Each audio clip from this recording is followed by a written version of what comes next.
What's up, folks, and welcome to this week's episode of the Pilot Review Show. I am Captain Blade J52, and I am joined by our full crew of merry misfits and screwballs. We have with us this week an Artie. Hey. We also have a Neela. What up? And our resident teacher of the Kirby variety. Yes, a very full TeacherKirby went to Valentine's Day dinner with the hubby. And Yes. there you go. Yep. But got quite a bit of stuff to go over this week. I did have some technical issues earlier. I think they are resolved for now. So if I drop unexpectedly, you guys know why. I don't think that I will, but wanted to go ahead and mention that for y'all. But anyway, let's go ahead and start diving into some of these articles and everything.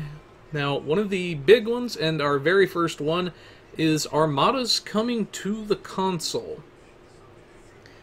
Now, we've had this on PC for a while, and basically what the Armada system is an alliance of fleets. Everything. You have 3 levels to the fleets. You have an Alpha fleet, which can invite up to 3 Beta fleets, and then each of the Beta fleets can then invite 3 Gamma fleets.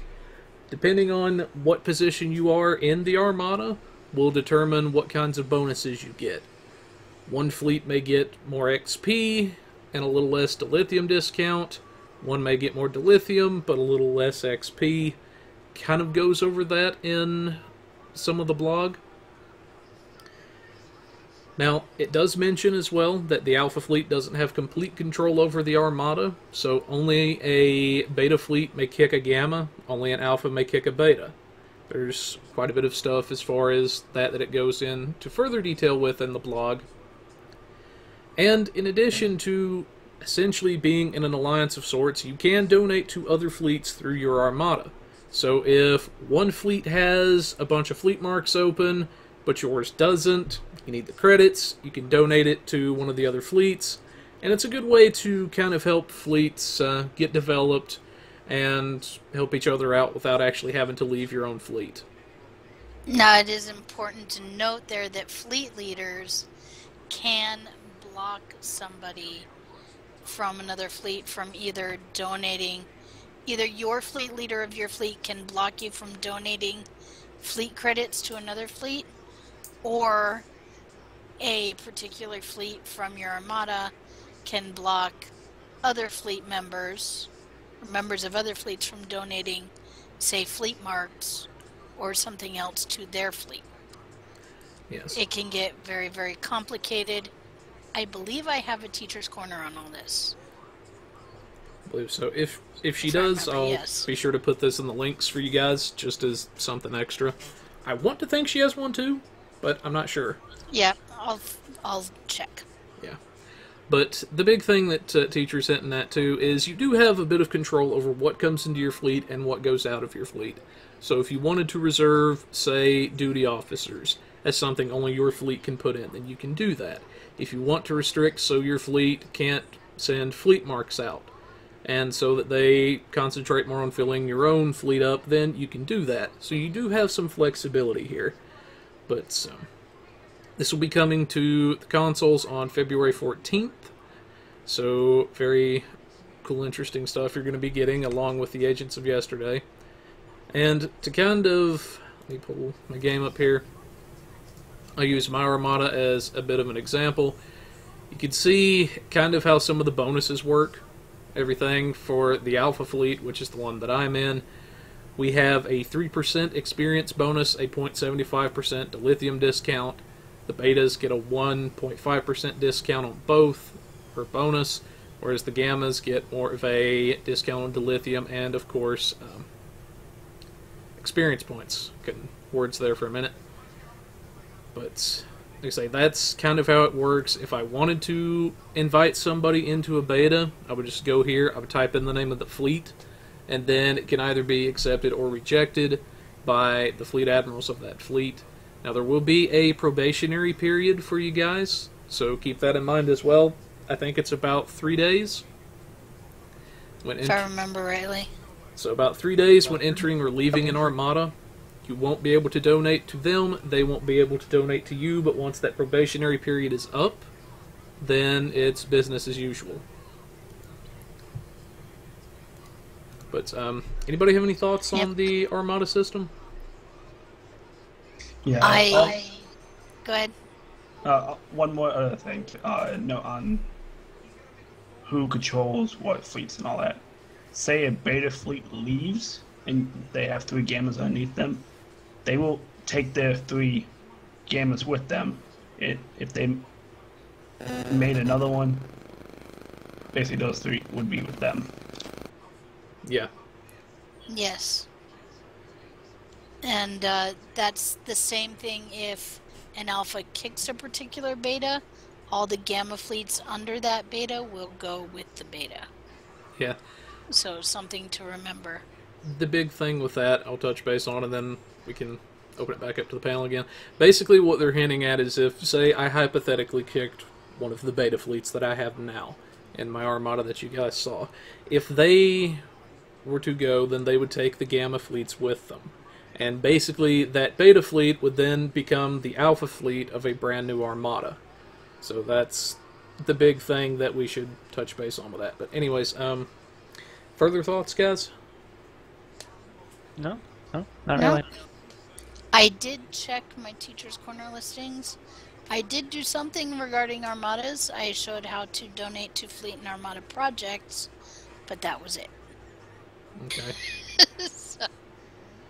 But we'll include that as well, because that'll be something that you guys will probably want to know how to do and everything as far as what tabs you'd want to go to. Not too much difference between PC and console and everything as the tabs go, but anyway.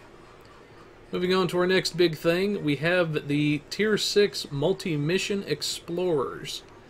These hit the PC just a couple of days ago, and I believe this one is just, this one's just the original announcement that we had. Now basically, your MultiMission Explorers, we kind of got a hint that these were going to drop for a while, and we had that in one of the first photos from the Star Trek Online Reckoning, where we saw a Tier 6 Vesta in the background. Now we do have faction packs for each of the 3 specific factions. You can get the Tier 6 Vestas or Tier 6 MultiMission Explorers for the Feds. You can get some very nice Warbirds for the Romulans, and also some Gorn ships for the KDF. But, yeah. I like the fact that they're cross-faction. Absolutely. Mm-hmm. Now, as far as purchasing the ships goes, they're 6,000 Zen for a pack of 3, and you can get one of the 3 packs for your faction if you want to purchase a ship individually. They're 3,000 Zen a piece. Or if you wanted to just go for broke and be done with it for 120, or not 120, but for 12,200 Zen, or roughly $120, you can get all 9 of the ships in one giant pack. So you've got some options as far as purchasing goes, everything, but I believe the next one we have is the actual stats, so let me pull that one up. Yes. Yep. Alright, so we have some of the stats for you guys and everything as far as the ships go. They're pretty much the same as far as stats go, I believe, on all of them, if I'm not mistaken. The tactical one looks quite interesting, actually. Yeah, but I meant, like, as far as Romulan and KDF, they're pretty much the same as the Feds.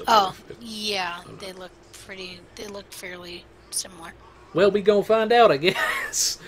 But yes, we are. In seriousness, the first one we have here is the MultiMission Strategic Explorer, the Esquiline class. I believe this one is the... Which one is this? Anyway, whichever one it is, go ahead and read some of the stats off for you guys. It's either the tech or the science, because it has equal tech and science consoles. I don't remember off the top of my head. So, maybe you guys, whenever you see this later on, you'll be able to tell us which one's which. I'm having a massive brain fart here, and I also haven't had a chance to purchase the pack yet, otherwise I would probably know this. But anyway, as far as the hull strength goes, it starts out at 32,775 at 50, 38,000 at level 60. So not too terribly bad for a science ship starting out. A shield modifier of 1.4, which is very, very high for a shield modifier. I believe actually the highest in game. Or no, I take that back. I think there's one ship out there with just a hair higher than that. Yeah.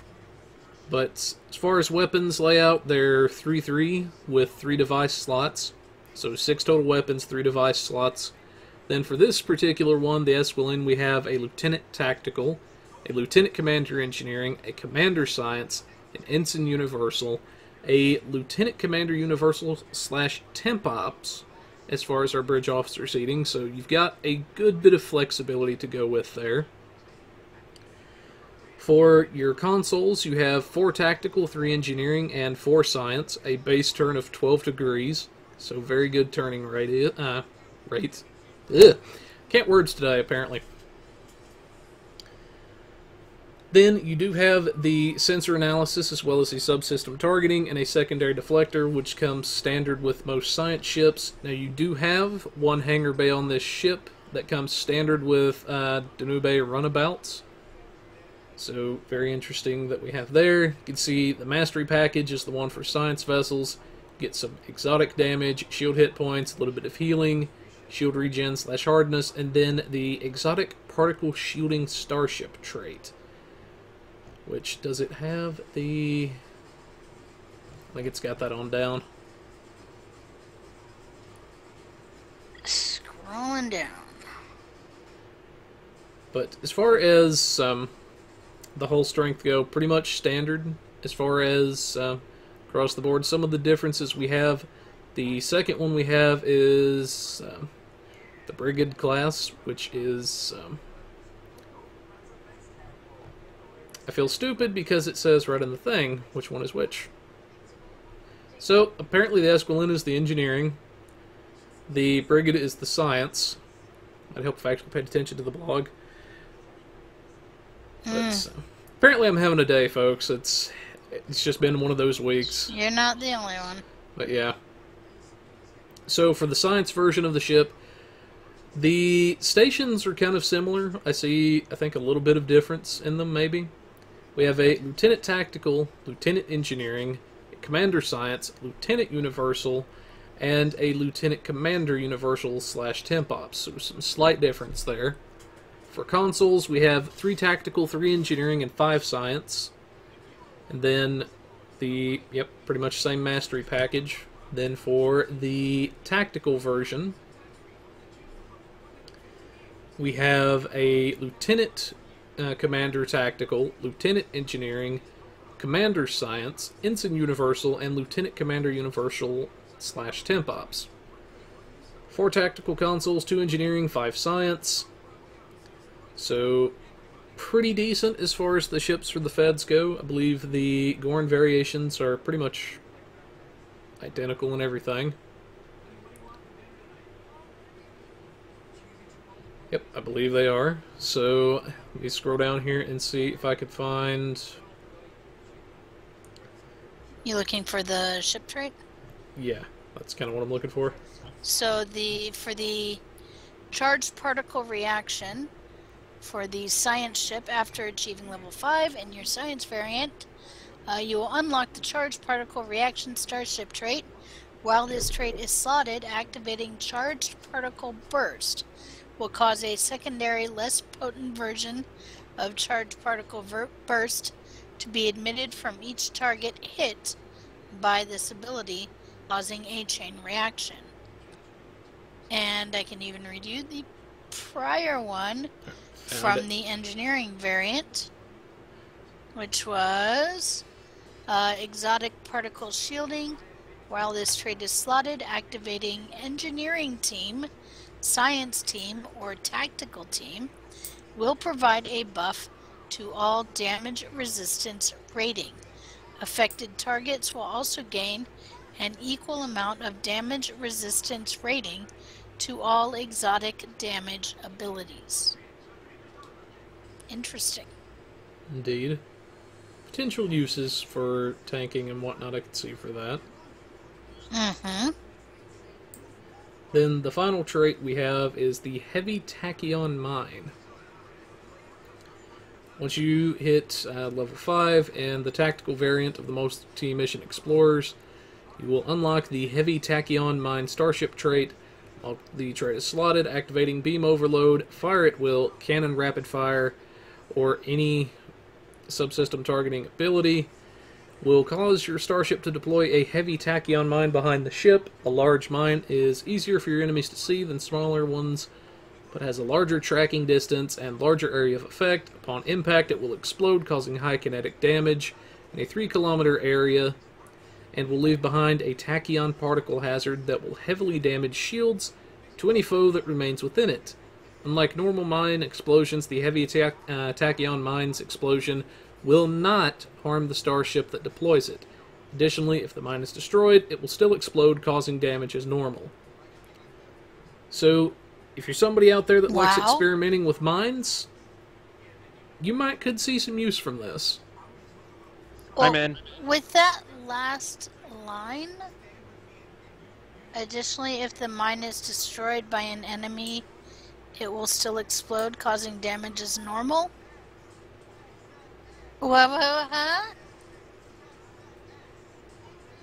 I can think of 2 letters here. O-P. Yep. Yes. Yeah. So, if you're a I mine love it user, already. I mean, you may find some use out of this, everything. Even if you're not, I mean, the big thing with mines, I can see a use for it in ISA. I'm already figuring out where I would put it. But the big thing is, even if my enemies destroy it, it's still going to go off just like normal. Yep. So where's the downside here? Well, if you're a mine layer, I don't really see one. There's Exactly. probably a very long cooldown or something.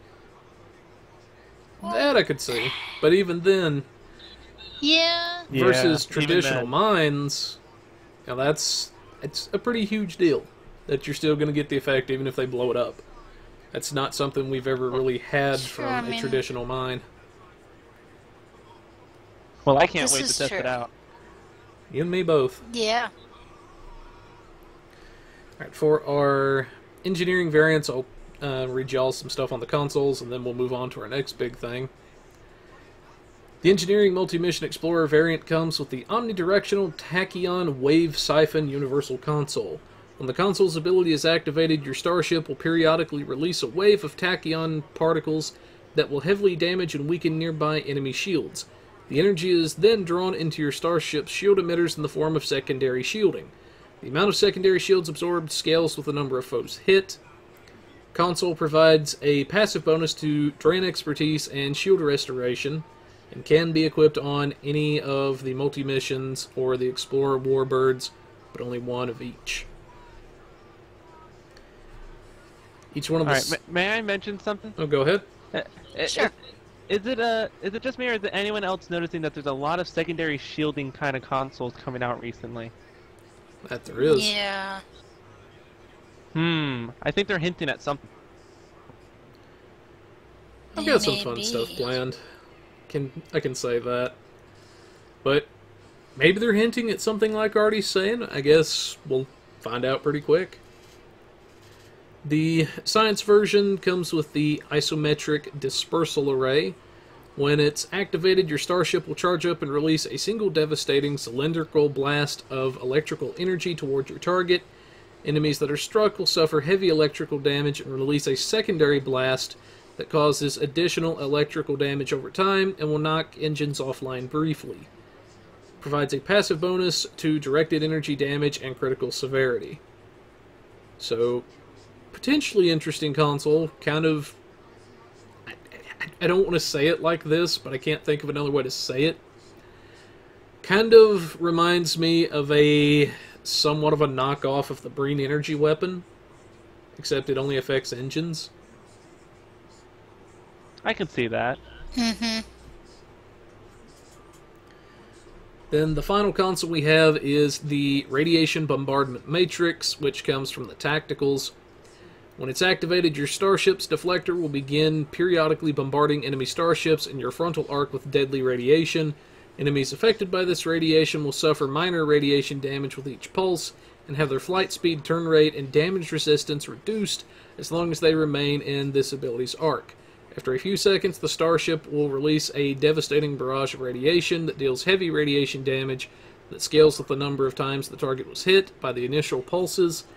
Foes affected by this final burst will also have their flight speed, turn rate, and damage resistance reduced for a short time. Provides a passive bonus to particle gens and the turn rate of your ship. So, very interesting stuff there.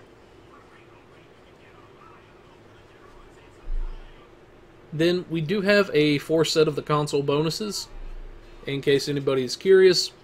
Now, it comes with the ones from the pack that you get for the ships, so each of your multi-missions, each one of those consoles will be part of the 4 set. The final 4-piece console will be the one from the new Lucari ship. So if you do not pick up the Lucari ship from this event, from the anniversary, you will not be able to complete the 4-piece bonus until it comes back around again in the Phoenix prize pack, whenever that's going to be. So fair warning ahead of time, if you want to make the 4-piece, you've got to get the Lucari ship. Then for our 2-piece bonus, we have a bit of maximum shield points and aux power.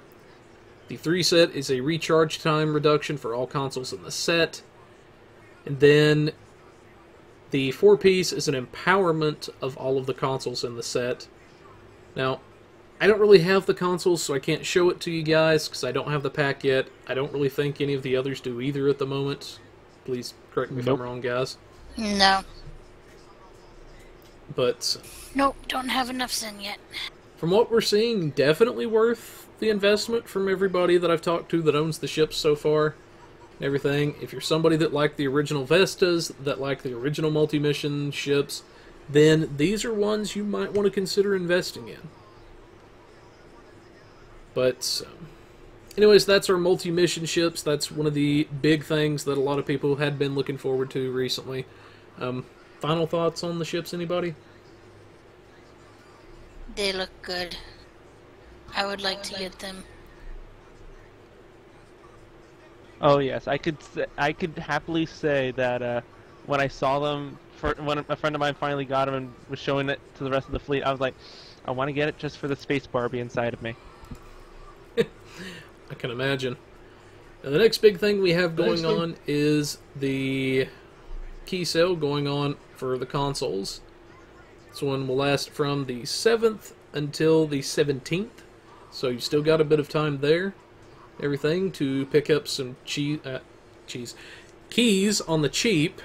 If I could spit out my words today. Cheese is good.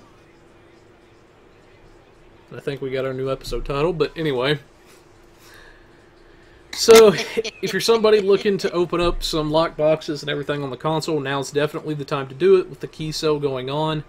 That'll bring the normal price down from 1,125 Zen to just a little shy of 1,000. So, very, very good. Everything, but that's our key sale going on. Now, the next big thing for consoles we have, in addition to this, is the all lockbox drop event. So, from February the 7th until Monday, February the 13th, you'll be able to find the previously retired lockboxes popping up again on the console. For you guys, this includes the Cardassian Dominion box that dropped the Cardassian Keldon, as well as the Dominion Dreadnought, or the Jem'Hadar Dreadnought. Then you have the Kelvin lockbox for the Kelvin Constitution, the Vaudwar lockbox, and the Ilachi lockbox. So, if you're somebody looking to pick up some boxes, maybe you're wanting something from an older one, now is definitely the time for you guys to go out there and pick those up.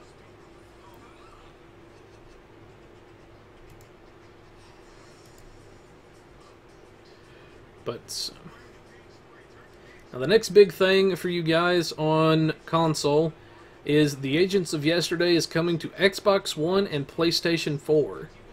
So for those of you that enjoy the original series, that have been wondering when you're going to get some of the new stuff for consoles, this is one of the big things to look forward to. You're going to be getting some original series captains that you can create.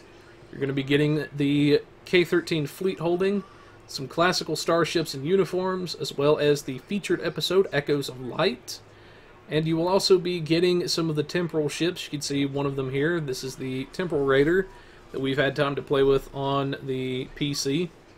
The Temporal Agent Starter Pack will be $20, or you can pick up the Temporal Agent Pack for the first 6 weeks of launch for $130, or $150 once it's going back to its regular price later on. Yes. And as someone who did buy the big pack, the $150 pack, I do recommend it. You get a good selection of ships, which if nothing else you'll get Admiralty cards for. But you get a good selection of ships. In addition, you get the 31st century ships, which are, I gotta say, beasts. Yep. These things are just beasts, and they are cross-faction. So if you have KDF characters, you're like, oh, I don't have enough ships, why am I going to spend $150 on only Fed ships? The top 3, the 31st century ships, are cross-faction. So that means you can use them on a Romulan or a KDF. It doesn't matter. Yep. And as far as the 31st century ships go, you'll be getting a Dreadnought, you'll be getting a Raider, and also a Science ship. SARoss0219 joined the server. And SARoss0219 switched channel to AFK room on the server. as the notification boss man was in here, and I better turn these phonetics off before they get me into trouble. Yeah, we about had yeah. It about got well past PG-13 if certain people had joined at the wrong time.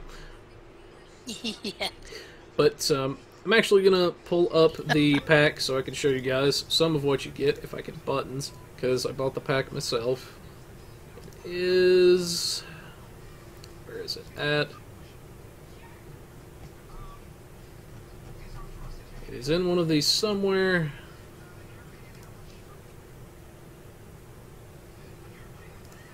I can't remember where it's at. That's the thing. Temporal Agent Pack. There we go. Alright, so some of the stuff that you're going to get is you'll get the Classic Constitution Bridge. This is for TOS and Starfleet characters only. You will get a Tier 2 Daedalus, a Tier 3 Perseus Escort, a Tier 5 Ranger, and then a Gemini class, which is Tier 4.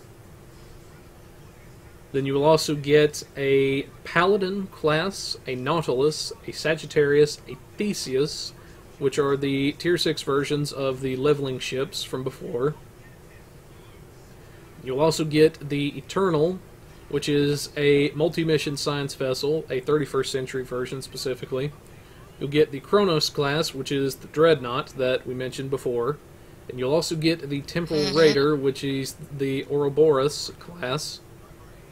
So you're getting a good chunk of ships, so definitely something to invest in. And these leveling ships, they're definitely not something to be trifled with, because you do get a mechanic that allows you to take advantage of a very powerful molecular deconstruction beam.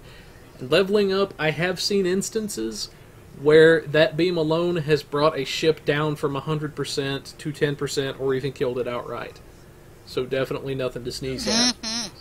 You'll also be getting the 0718 Bridge Officer. This is the android bridge officer from the movies. You'll also have a Temporal Agent Operation Pack Tech Upgrade. These are claimable once per account. And I'm actually on the wrong tune to show those to you guys, otherwise I would. But basically, they're universal tech upgrades. You can apply them to any item, and they have a pretty big technology point boost. I don't think they had any research on them. If I remember correctly, it's been a while since I used them.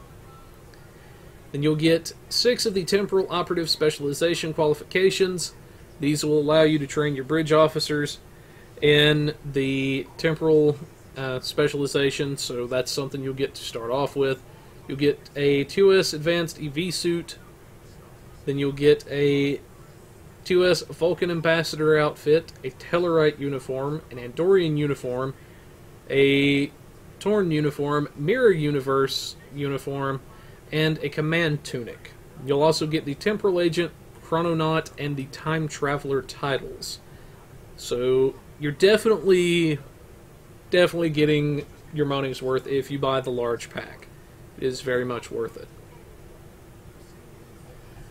But that's some of the stuff we have in the big pack and everything. And even if all you can do is the starter pack, you still get a pretty decent bit of stuff. You get the Constitution class starship, which is the lower rank leveling ship, which includes the Enterprise era phasers that level up with you. You'll get the Temporal Battlecruiser, which is the Paladin, the Tier 6. You get a 2S era ripped uniform, the 0178 Bridge Officer, unlockable once per character, and the title of Temporal Agent. So even the $20 option gives you some stuff there as well. And I see Boss Man's decided to join us in the chat there. So, welcome, Boss Man. But that's some of the temporal packs that we have there. We'll have all this in the notes for you guys, so you can check it out, check out the blogs, everything, whatnot. Next thing we have is our PC patch notes. These are the ones from the 8th, I believe. Is this the one that was unscheduled? Yes. Alright, so the other day, some people were kind of worried because we did have an unscheduled maintenance and everything, which they don't really do too often, but when they do, they try to get some announcements out there for everybody. They announced this a few hours before it actually happened.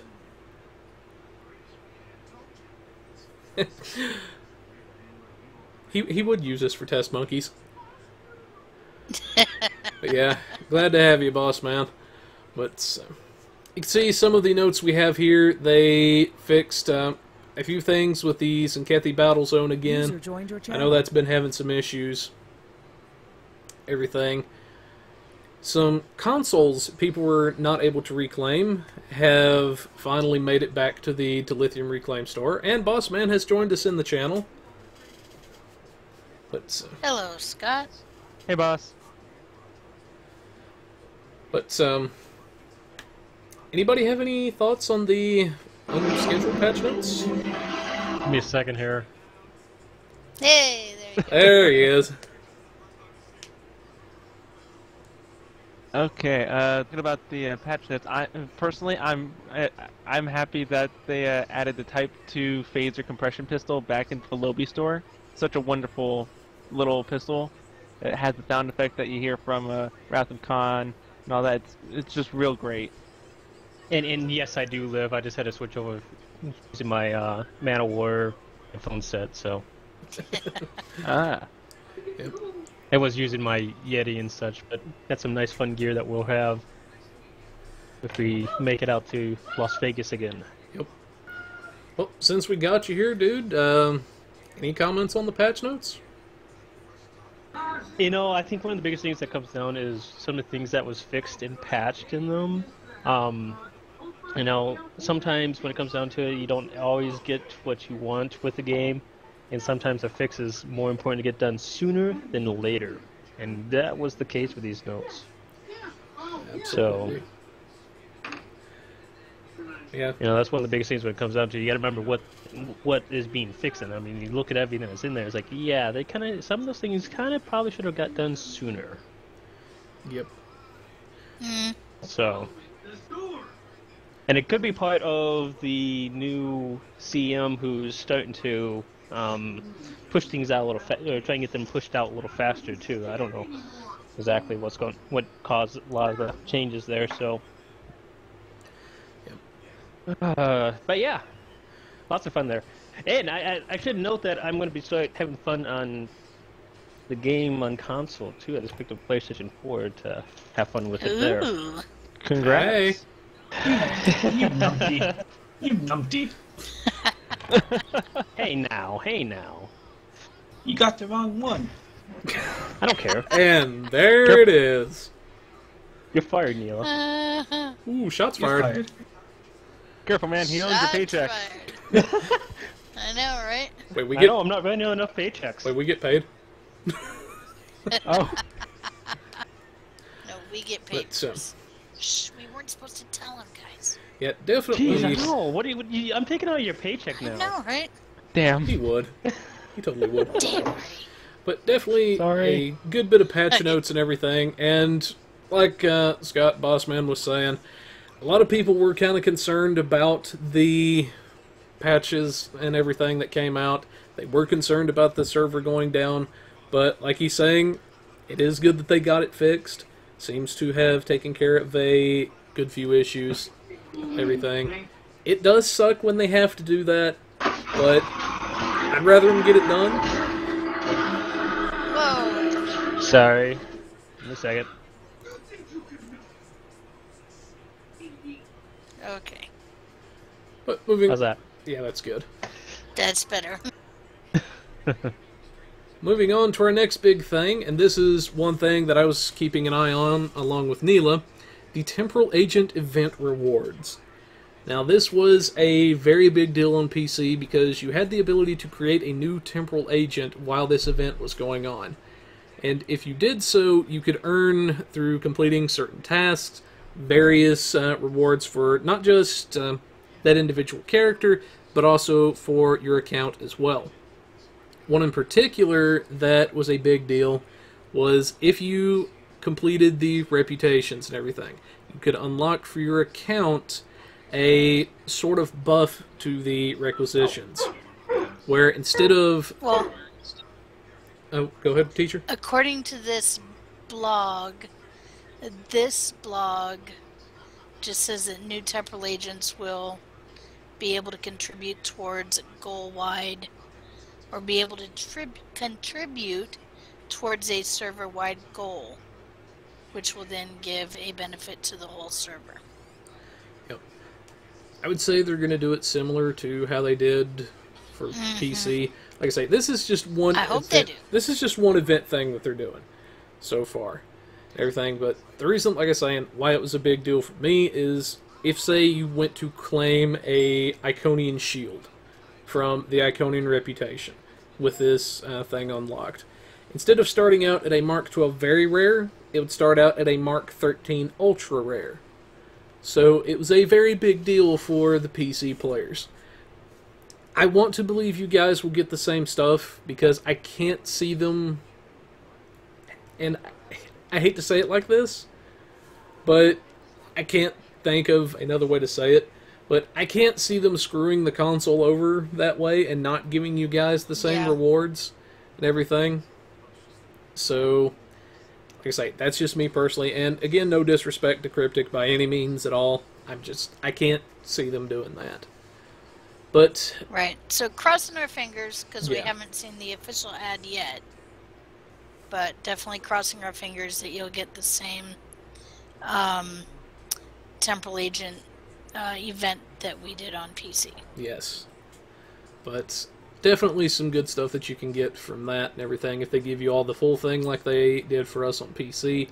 But what you guys will be doing is, once you create your Temporal Agent, just run missions like you normally would and everything, and by completing that, you'll contribute to the goal, which will be a server-wide boost for experience points for a good while.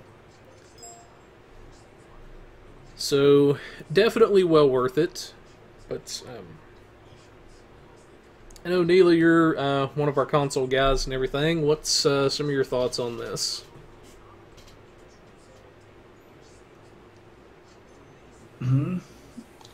Not like more just the fact that people will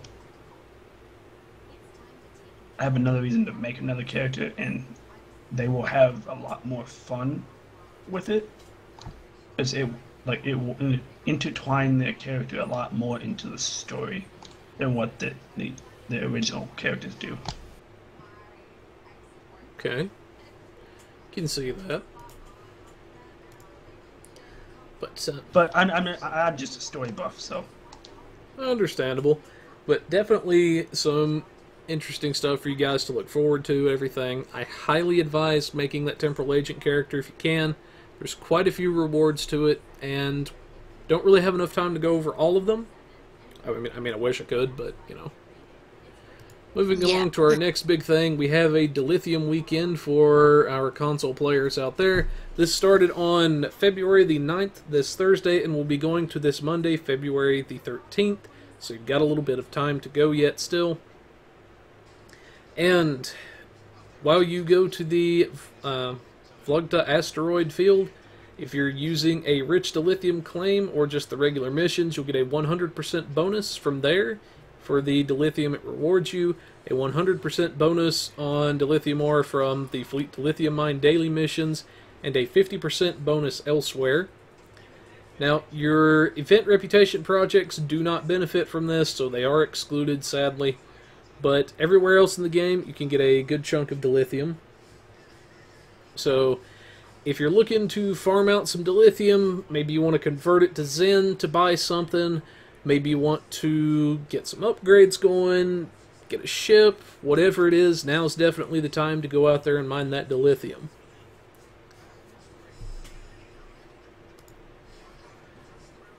Most definitely. I always look forward to do a Dill weekend. And for PC players, we're the console guys aren't the only ones with some events going on.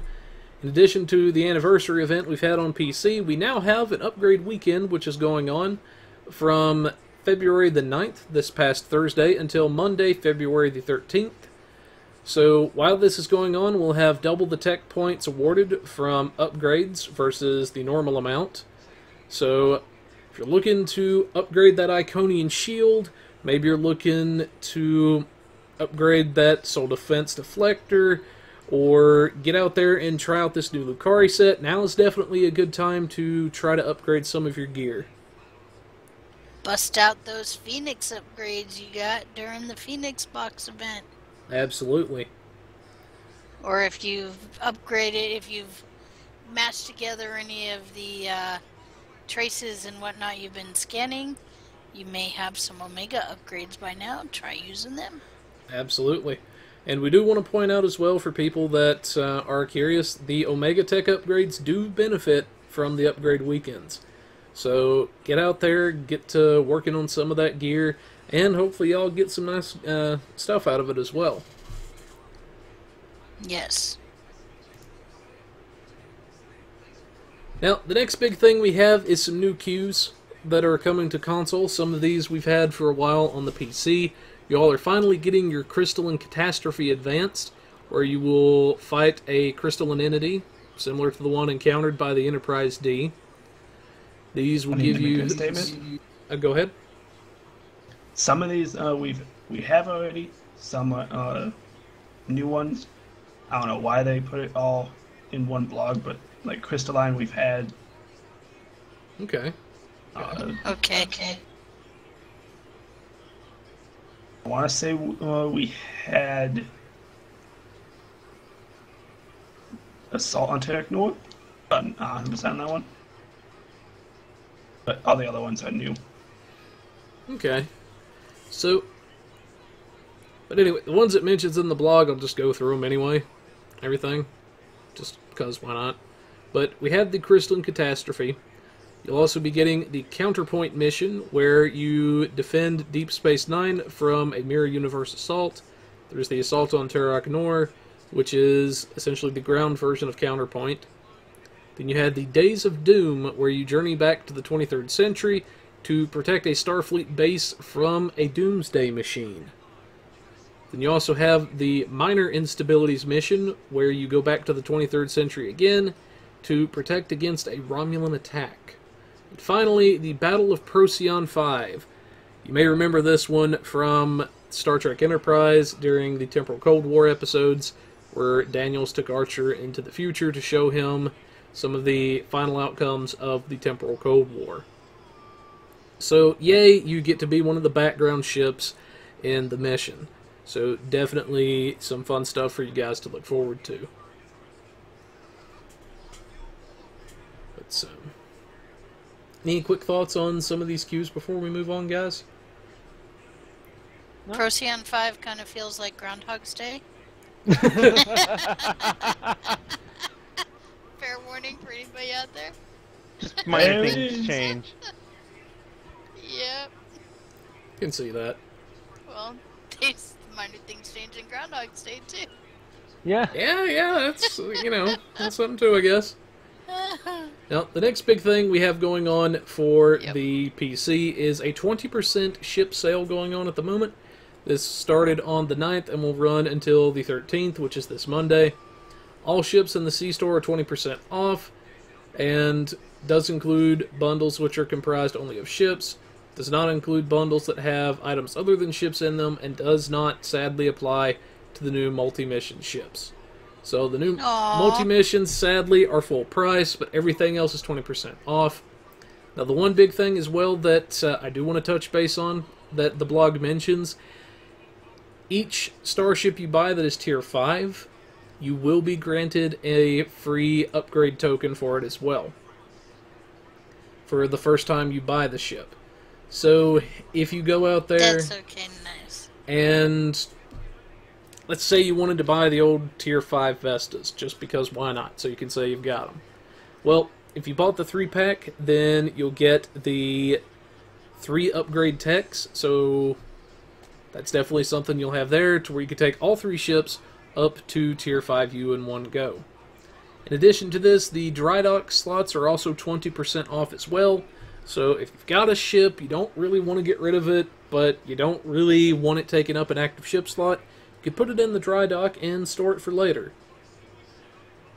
But I know I'm planning Yes, to great. take advantage of it, but thoughts? Sorry, I was going to say great time to buy a ship or a ship bundle. Absolutely.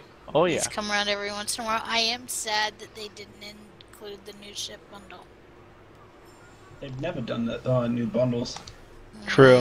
No. Actually, I take that back. I think they did it once, but I don't remember them ever doing it again.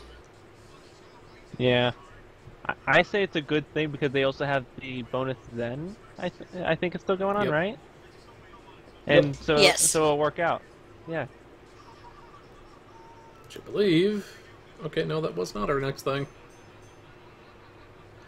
But anyway, the next thing we have is the anniversary event for Xbox One and PS4. Finally have a little bit more details for you guys. That's going to be coming for... Yep, and Boss Man confirmed they did have it once, everything. But as far as the anniversary event for you guys on the console, it's going to run from February the 14th, Valentine's Day, until March the 16th of this year as well. So it will also be the new featured episode, Echoes of Light, where you get to see the new Lucari ship for the first time. And you'll also get to run around collecting the Omega particles in the Omega mini game. Q's going to send you to 3 different places, anywhere in the galaxy. It could be a mix of ground and space, which is most likely what's going to happen. It could be exclusively space. It could be exclusively ground. You just don't know. The ship that you guys are getting is the Crinum Tier 6 Science Vessel.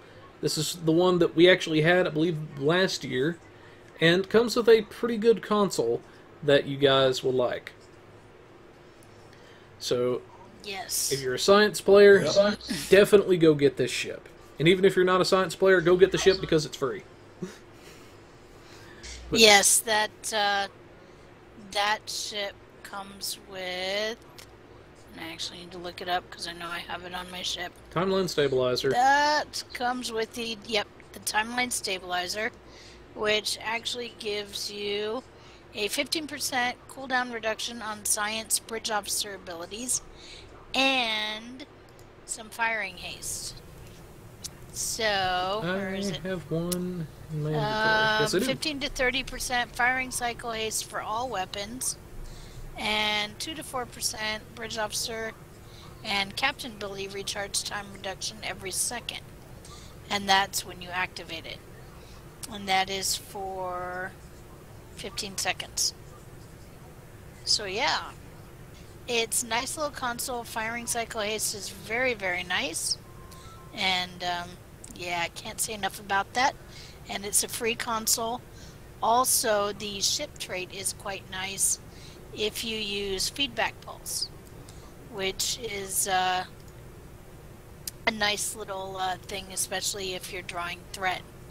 So it has its improved Feedback Pulse, nice trait for anybody that uses Feedback Pulse and likes to draw threat. So good little thing there, good little thing to have. I highly recommend getting this ship, but what I recommend even more is getting those Omega particles. You don't have to be doing the daily to scan them. They're out there available to scan anytime. So once you finish your daily, you can go and scan some more. Get as much as you like, because that's what you need to build the Omega upgrades, and the Omega upgrades are awesome! Indeed. And in case anybody's curious about the trait, I do have it pulled up so you can see the exact values that you get. It for Feedback Pulse, it increases the damage it deals by 50%. When you're hit while Feedback Pulse is active, you get a 1% crit chance and 5% crit severity for 15 seconds.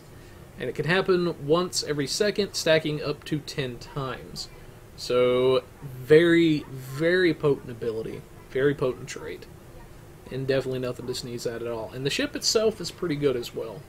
Everything. I'm not normally a science person and everything, but I do have to say that was one of the better ships that I flew. Mm-hmm. But as far as... It is. It's a nice little ship. Indeed. As far as the Omega Techs go and everything, we did do some math for you guys in case you're curious as to how many you're going to have to go for.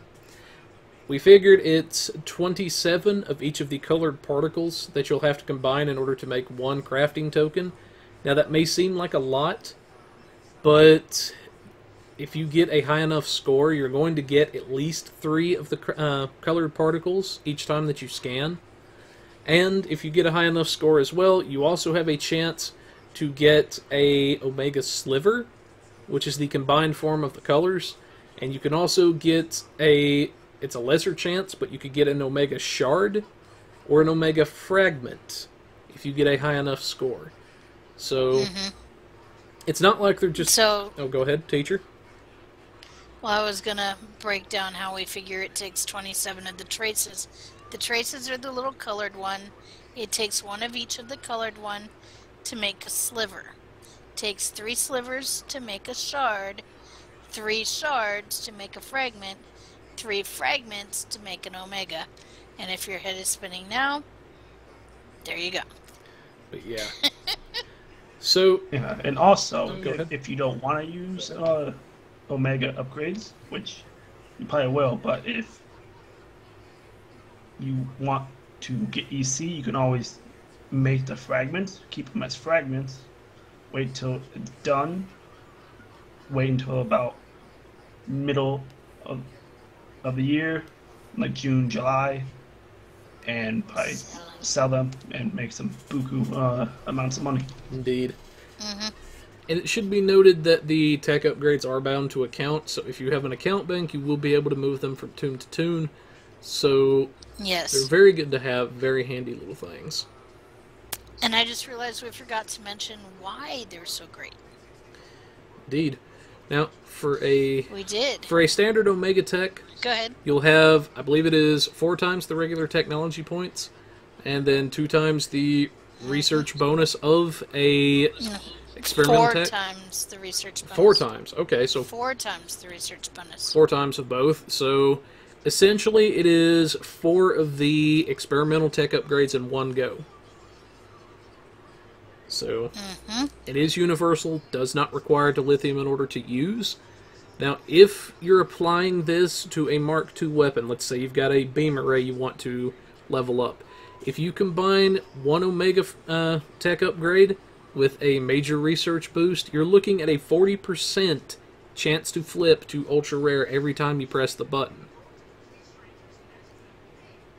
Yep. And if it crits and goes... it could go all the way to potentially Mark 9 or even Mark 10. It's off of just the 1 tech upgrade. So, you could, with that high of a percent chance, have it to Epic as early as Mark 4. So, definitely something you guys want to go out there and go get. Yeah. But for our console players, we also have the Crinum Science Vessel stats, in case you guys are wondering what exactly you're going to be getting. Now, you can use the ship as early as level 40 and everything, but I typically waited till level 50, excuse me, for some of my tunes. Now, at level 60, you're going to start out with 42,000 base hull. At level 50, it's 36,225.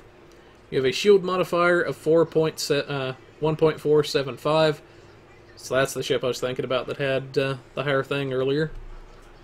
Then you have a 3-3 weapons layout with 3 device slots. You have a Lieutenant Commander Tactical / Intel, Lieutenant Engineering, Lieutenant Science, Lieutenant Commander Science, and a Lieutenant Universal.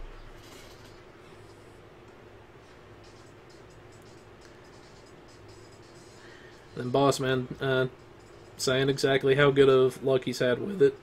So, yeah, definitely good stuff with the tech upgrades there, for sure. Mm-hmm.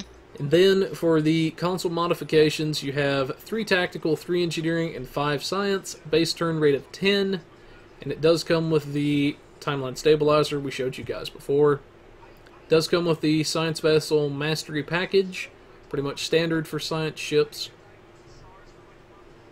Then it will also come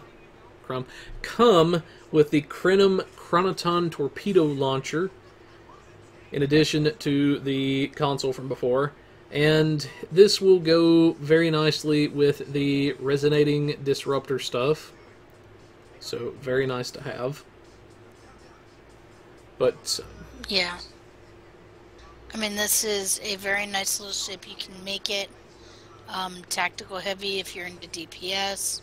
I mean, it's really one of the better science ships that can make a strong tactical showing while still having a strong science showing. So, very nice little ship. indeed, it is a very flexible Very ship nice, in yeah. terms of layout and everything as Yeah. well. So, any quick thoughts, anybody else on the ship before we move on? No, not really.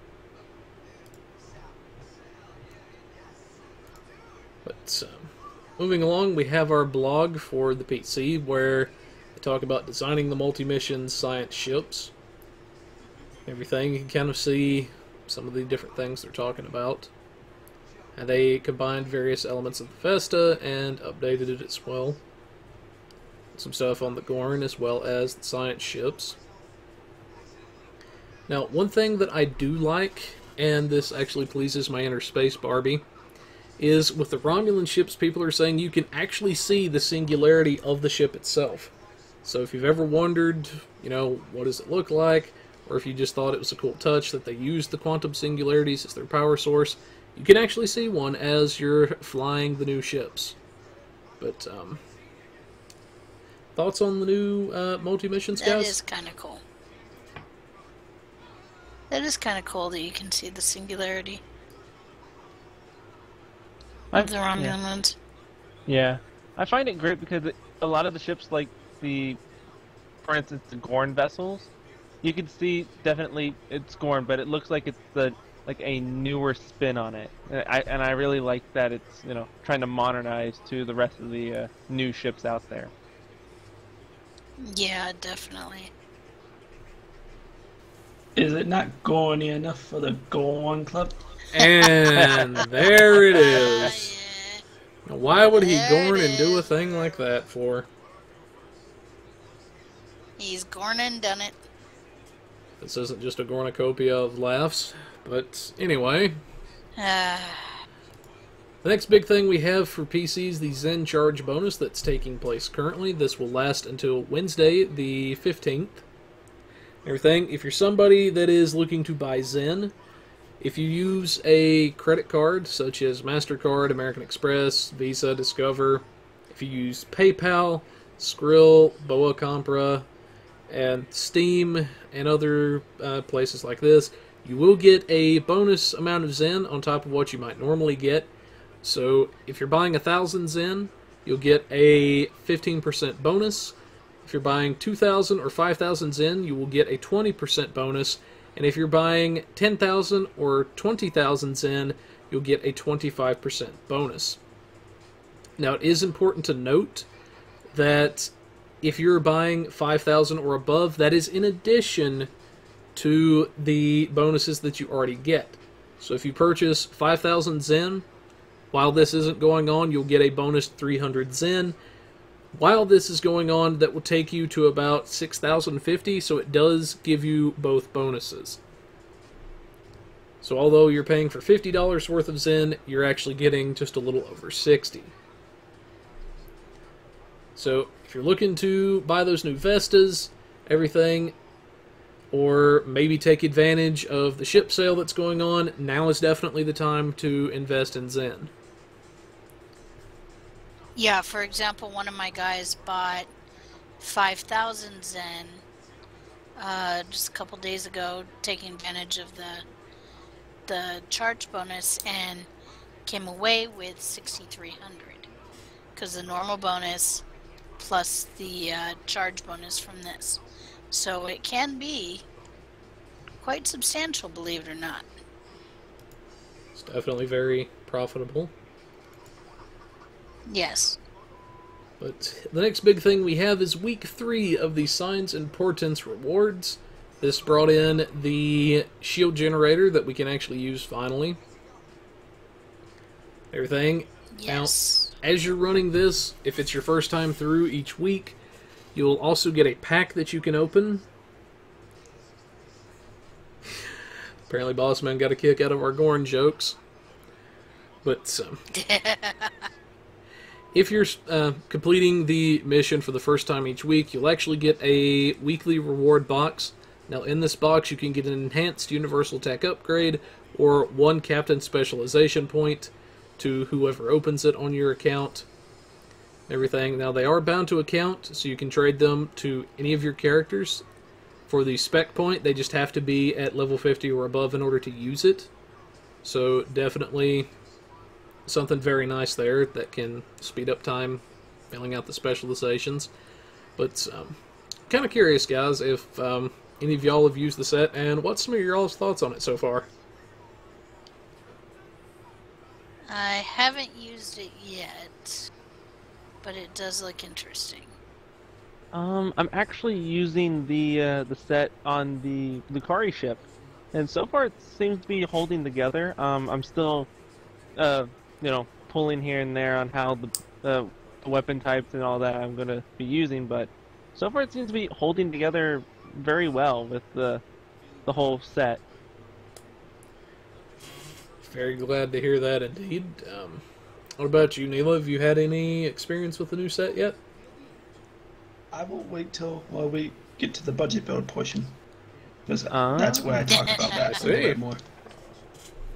He's gonna wait. There it is. There it is. But the next big thing that we did have was one of the other sites talking about the new expansion coming to the consoles finally on the 14th. Talks a little bit about the expansion itself, some of everything that's went on. This is actually on PlayStation.com.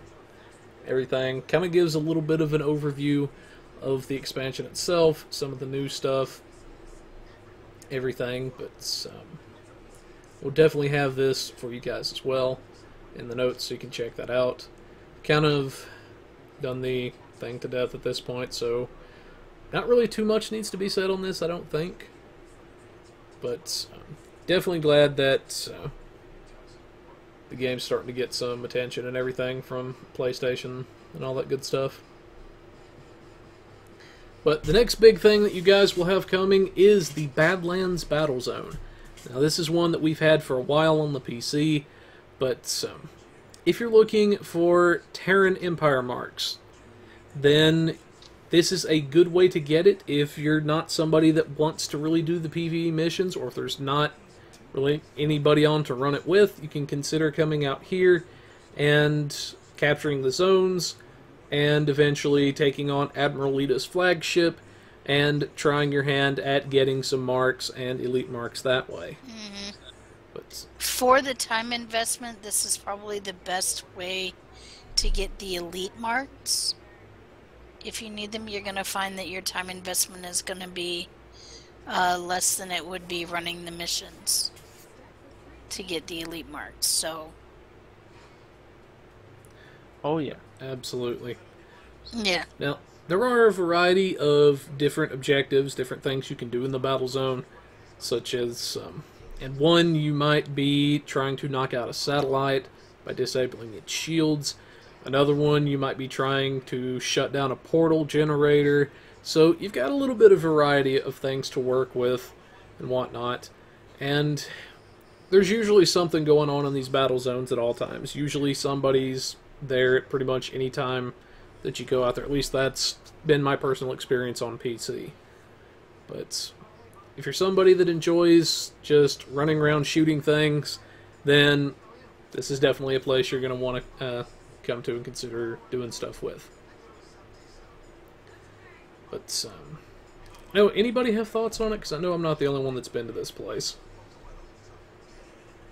I say if it's going to be a basically carbon copy of what it is in the computer version, I say all you have to do is have a more or less good ship build, go out to a good spot, and just start farming until you get everything down in one spot. And when you have to go fight Admiral Lita, it shouldn't take too long. It's a good way of getting some extra marks when you're not wanting to do the SDFs. Absolutely. And another fun thing to do is fly into the tornadoes. Yep. The tornadoes, they're not actually as damaging as they look. Everything, the more menacing in forms of looks than they are anything. But that's some of the thoughts that we have for the battle zone and everything. Again, we'll have all this stuff in the notes for you guys at the end of the show. But we also have some of the new reputations, or new to console reputations that are coming over for you guys. You'll be getting the Terran Task Force reputation, which we kind of touched base on already. And everything, so got some pretty decent stuff with that. I know a lot of people like the Terran set if they're using disruptors. That's one I've seen a lot of people use. Everything. So some very nice toys that come from that. You'll also be getting the new Kara Strike Force reputation. Everything. Nice. So definitely. Sword. Yep, definitely the sword, or the lightsaber, as some people like to call it on PC, because it does kind of resemble one. And then, Especially when it procs. oh yeah, then you'll also have the Temporal Defense Initiative. This is the temporal reputation that we've had for a little bit now. So you guys will have most everything that we have, everything, so definitely some good stuff for you guys there. I believe the only one that you guys on console won't have yet would be the Lucari, which we just got that recently ourselves, so I would say give it a little bit longer and you'll have all the reputations we do. Yeah, I was going to ask, so how many reputations does that put you up to on over there on console, Neela? Once these ones get in there, we'll have pretty much all of them except for Lucari. Except for Lucari, okay. Hey, does anyone else notice something wrong with the picture for the Temporal Defense Initiative?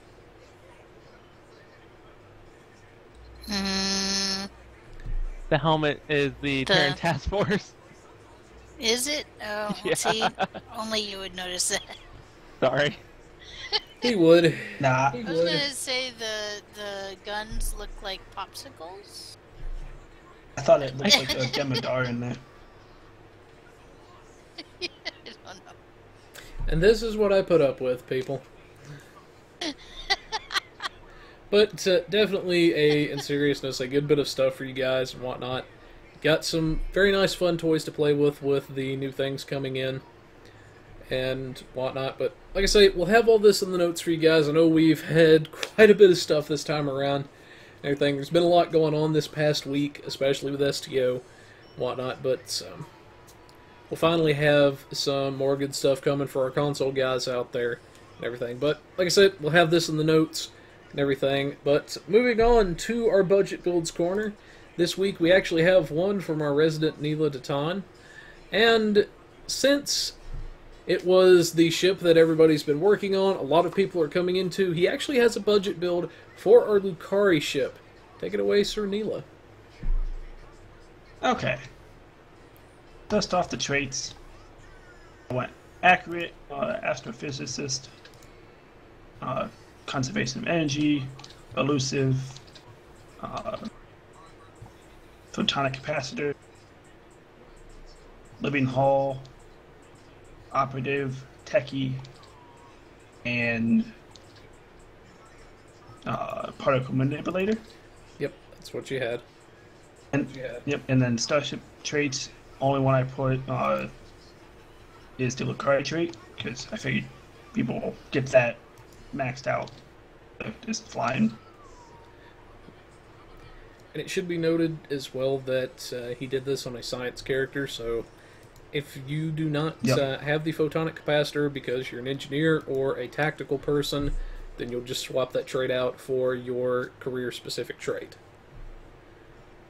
But, anyways, continue, Sir Neela.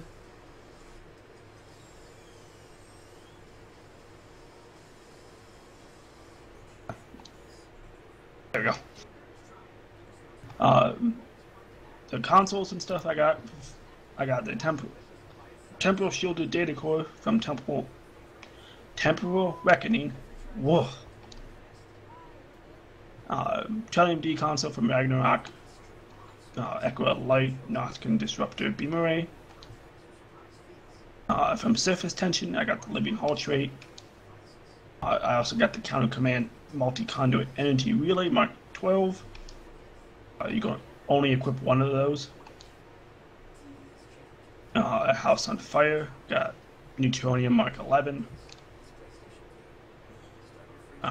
Second start to the right, straight on till morning. I took a Plasma Disruptor Beam Array, just one of those. House Pursued, I went Disruptor Beam Array, the Crit D mod, ran that mission 4 times. And it's a pretty short mission, so it's not too horrible to repeat.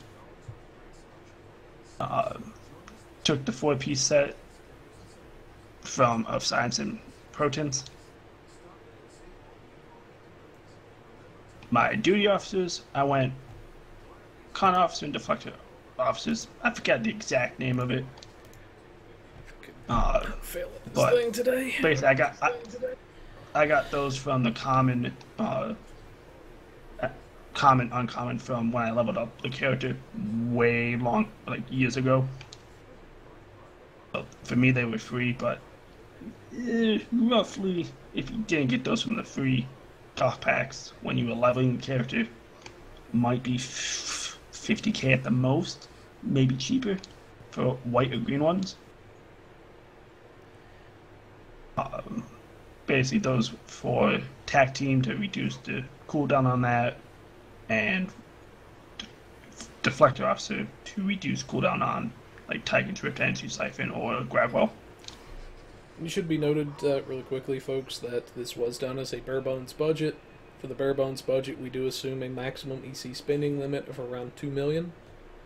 So just in case anybody's curious about the budget, but sorry, but go ahead.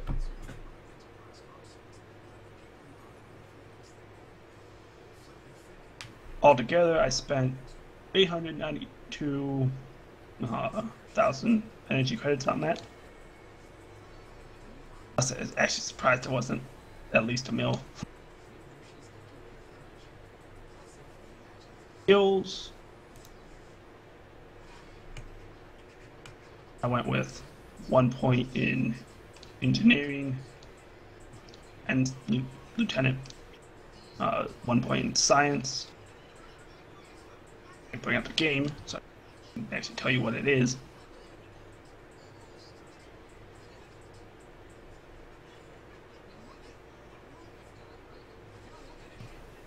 Anyway, 3 points in tactical slot, energy weapons.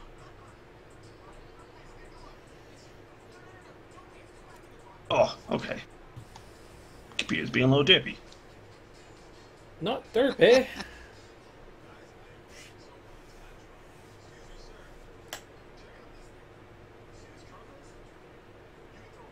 Computer's being a little derpy for a minute. was gonna say, are we on bridge officer skills? We're on regular skills at the moment. Yeah, on skills. Ah, okay. Regular skills, okay.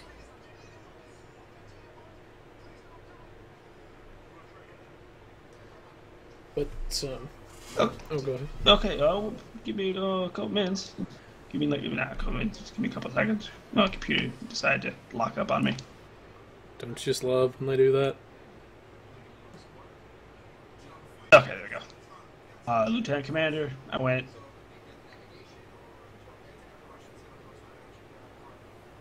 2 at engineering, and 3 right down that for that engineering one. There we go. So basically, the engineering for I can move the ship faster. Electroplasma system, so my energy can go back and forth between like shield or aux really quick if I need to. Science, I went full heavy in science for Lieutenant Commander, for control, and for draining the infection. For tactical, I went 2 and 2. For accuracy and defense.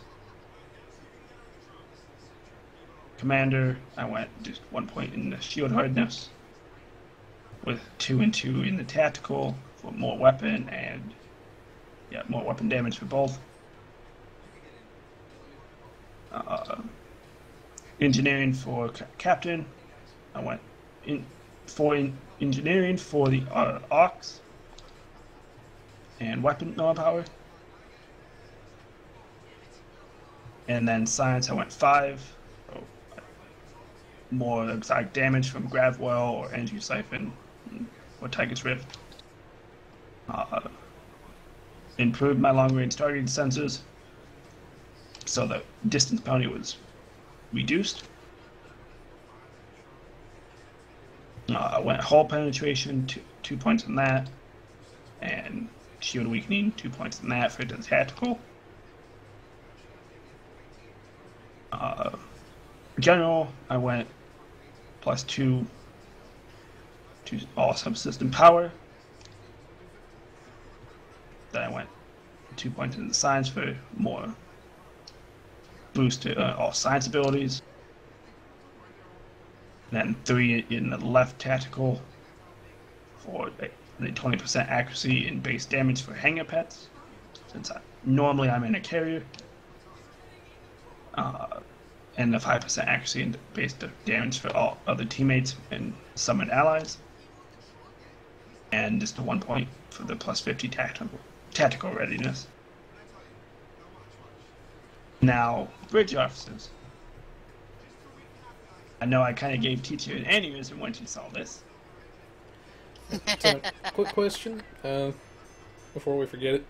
I know you've got your primary set as Intel for specializations. What did you have for your secondary? Strategist? Yes. Okay. Strategist. Just wanted to ask right quick because that's an easy thing for us to kill. But anyway, bridge officers. Yeah. Anyway. Bridge officers. For the card ship, you get Lieutenant Universal, Lieutenant Tactical, Lieutenant Commander, Engineering Intelligence, Commander Science, and Lieutenant Science. The Tactical, pretty much straightforward. Went B-Fighter Will 1, Beta 1, Tac Team 1, Beta 2. Sorry. FOF 2. For the extra damage. Lieutenant Commander. I was going to go for Intelligence Officer, but I wanted to have Mystic Battle Weapons and Directed Energy Modulation to boost the beams. And I couldn't really think of a good bridge officer ability for the 3rd slot, so I just took Oxygen Sif for a little bit of hull healing if I need it. And now, to the bread and butter of my build and my rotation. For the Commander Science, I went Polarized Hull 1, so I can avoid being tractor beamed by the Gate or TAC Cube or regular cube in ISA or Borg Disconnected, the Queen. Energy Siphon I did because of the Starship trait that gives more bonus power when I use it. Tiger's Rift, I don't use that at all for any fight until the very end for the boss. And that's only after I use all my other abilities that boost my Ox power and shield power. And once all that is boosted, then I'll fire the Tiger's Rift and then Energy Siphon together. And normally that boss will be shut down in one subsystem. The Gravity Well. The Gravity Well is there for, take ISA for example, for when the spears pop out. Grab all those. Borg Disconnected. Stick a Grav Well where on top of the Borg Queen. And then by the time that's off cooldown, stick a Titan's Rift and Energy Siphon on the Voth for the Borg Disconnected, and the Voth's shields will be offline for a couple seconds. And then Lieutenant Science, I went Hazard Emitter Side Team, Hazard Emitter 1 and Science Team 2, just so I could get shields back a little bit quicker and more hull healing. Okay. Now, I am curious, on the engineering, because it's an engineering / intel, I probably would have gone Emergency Power to Weapons 3, OSS 2, and Engineering Team 1. So I get the little heal and, start up my subsystem when I need it to. Yeah, I was thinking about that. But at the same time, I just wasn't used to using it, so that's why I didn't use it. Okay. On another character of mine, I have OSS, and every time I'm in a battle, I never end up using it. I always forget about it, that it's there. And if I don't use it, then what's the point in having it if I always forget that I do have it?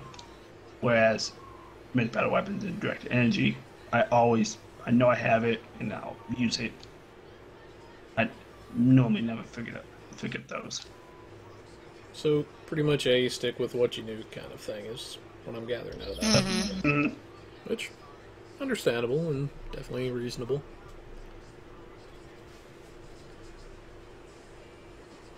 And the one thing I did take though from the Alhena system to south of Josana is the incoming mission distress call, where you get the deuterium surplus. And you get, what is it, 3 or 4? Four of them. 4. And you can easily just keep farming that each day for more of those. And it makes quite a difference for, like I say, getting from one side to the other, or if you need to like do a 180 and spin your ship around and your evasive maneuvers are on cooldown. So that's basically just another oh crap button. Okay. And then I know you and I were talking a little bit earlier about the build, and I believe you said that you parsed it, if I'm not mistaken.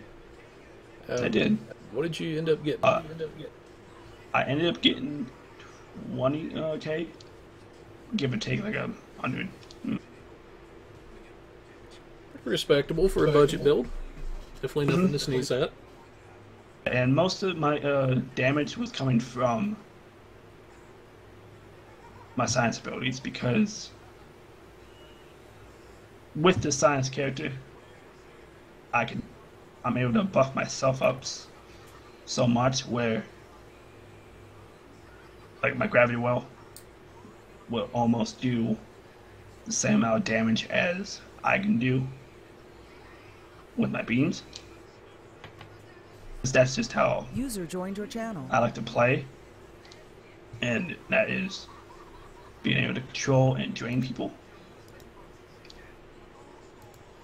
Okay.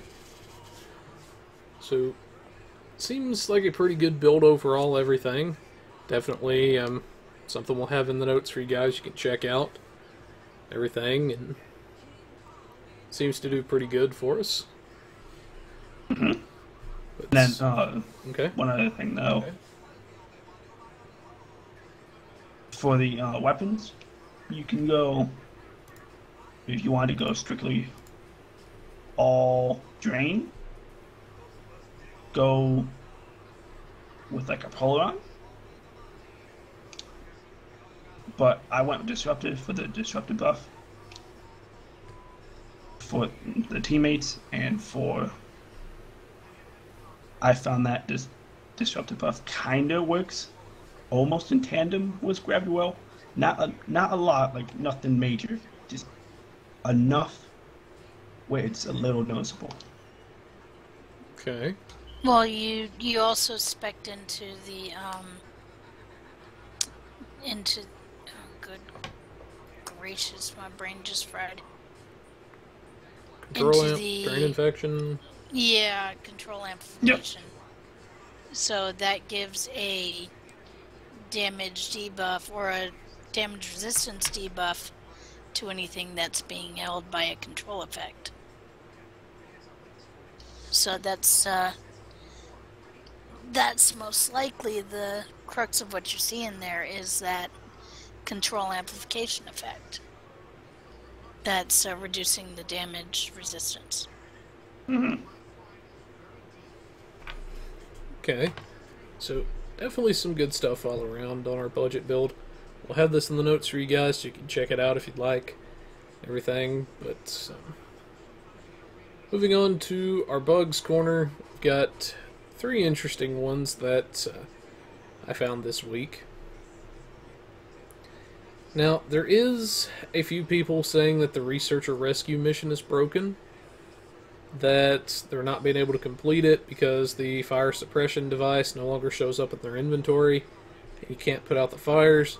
So, if you are seeing this, definitely let me know. Definitely drop one of the devs a line, somebody, everything, because that's a pretty big deal. A story mission being broken, everything could potentially prevent you from getting certain rewards for certain characters.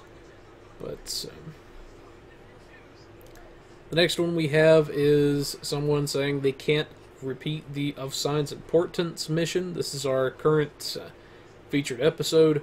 So if you are having issues with the mission, I know I'd touched base on 1 or 2 bugs with it last week, but if you are having issues, please let them know, let me know, or let one of these screwballs in here know. They'll get the information to me, and hopefully we can get that resolved for you guys. Because they do want you to be able to clear the missions, they do want you to be able to get the rewards and everything, and when something like that happens, they like to get it fixed as quickly as they can. Now, the next one that I have is a couple of people having issues with these specializations on Xbox One, that they're not able to unlock certain abilities, everything. So, if you are seeing any bugs like this, please let them know. Let somebody on one of the bug hunters know. Let the devs know something, because we do like to get this stuff reported as quick as we can. That way, the devs can get it fixed for everybody.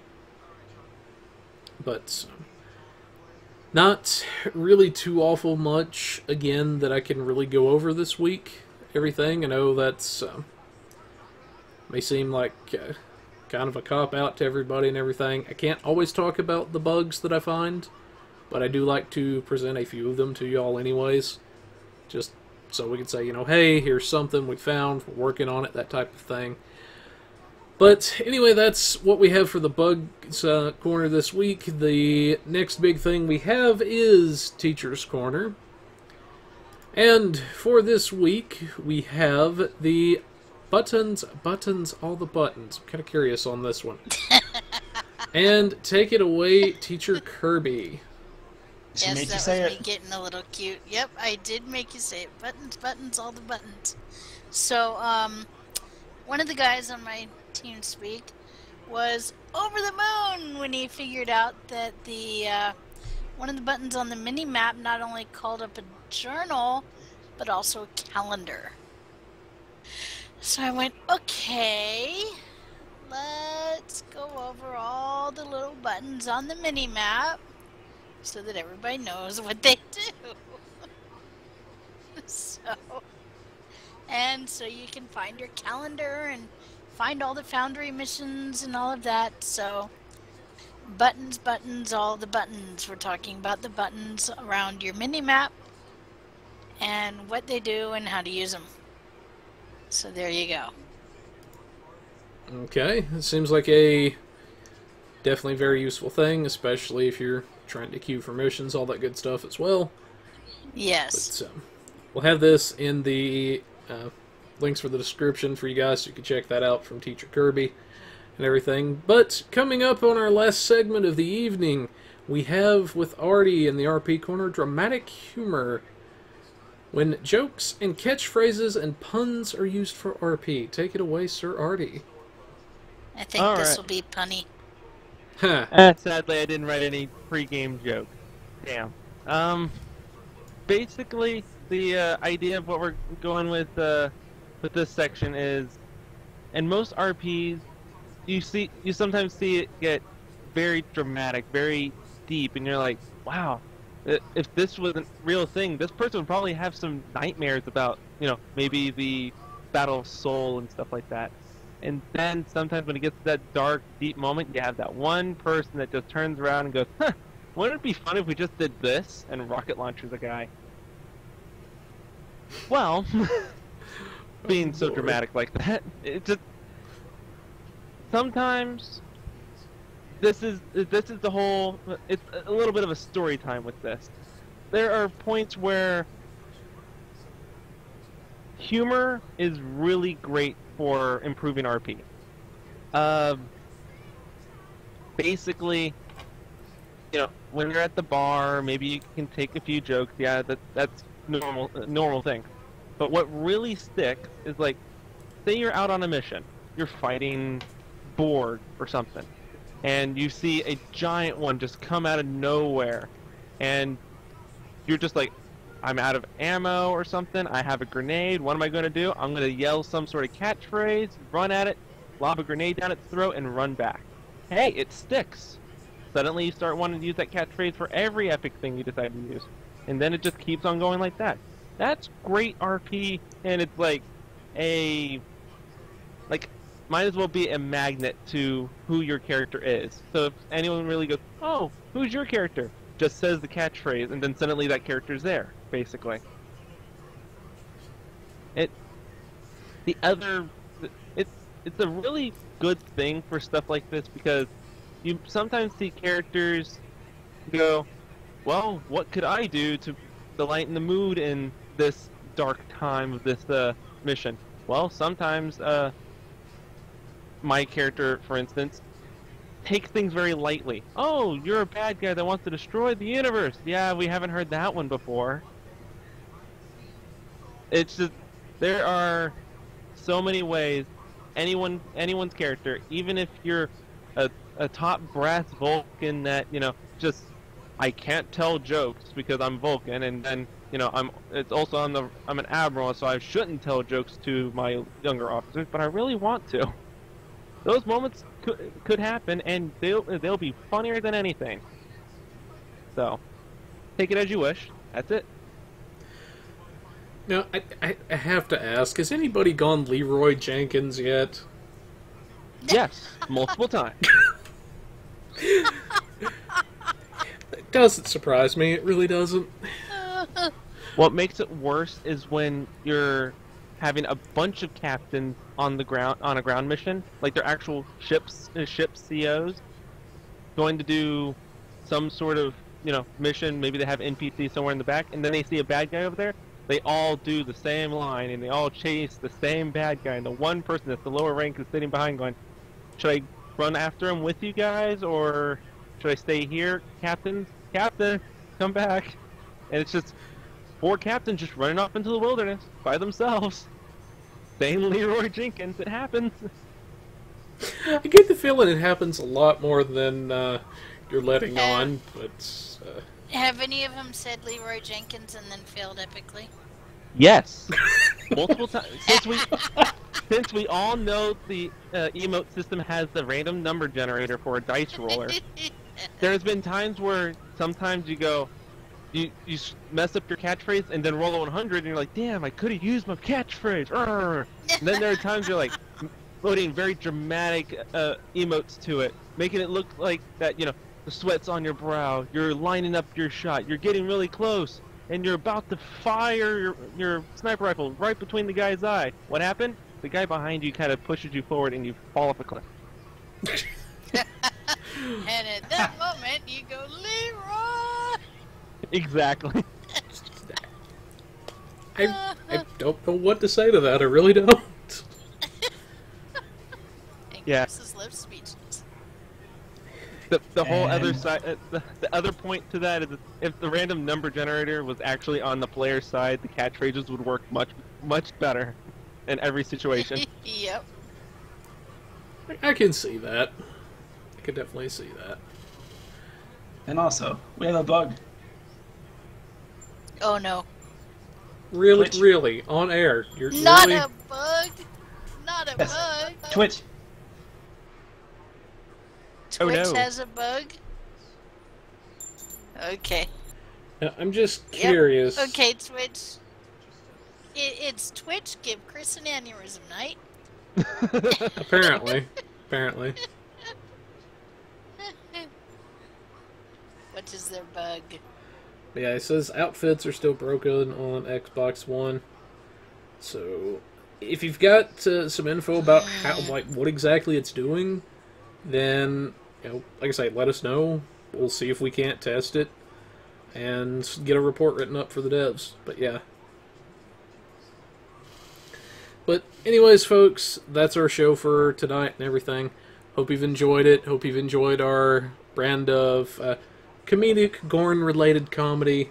And it's been a Gornicopia of laughs for everybody. Ha, see what I did there. But Gonna bring it up again? yes, I Gorn did it again. Are you gonna stop? Probably not. But Cool. anyways, folks, like I say, this has been our show for this week. Hope y'all have found the information of use. I know there was quite a bit of stuff to go over this week and everything. We'll have all this stuff in the description for you guys once the local recording goes up. But, anyways, guys, this has been Pilot Review Show for this week, and for now, we're signing off. Good night. Catch you later. Night.